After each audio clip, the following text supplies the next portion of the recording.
À Djibouti, depuis très longtemps, nous considérons l'éducation comme une priorité absolue. L'éducation en général.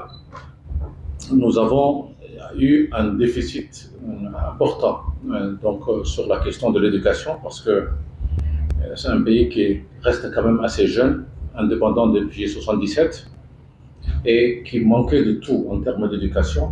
Et pendant assez longtemps, sur la période post-colonisation, nous avons gardé une éducation plutôt élitiste, où très peu de nos enfants sortaient de l'école, c'est vrai, avec une bonne qualité, mais beaucoup de Djiboutiens restaient en dehors et en marge de l'éducation.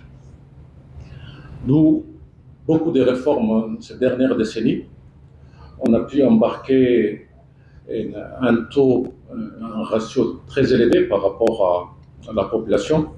Donc l'enrôlement des enfants djiboutiens est arrivé à des proportions très importantes ces dernières années. Beaucoup d'infrastructures construites.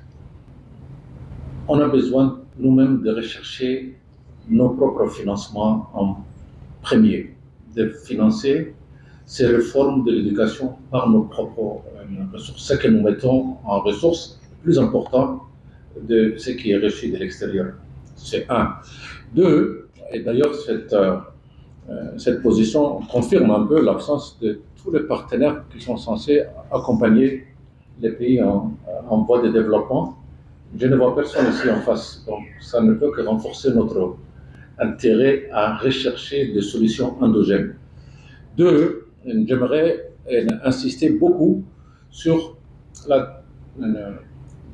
la disparité entre les ratios par rapport à un enfant dans une éducation traditionnelle par rapport à une éducation technique, formation professionnelle.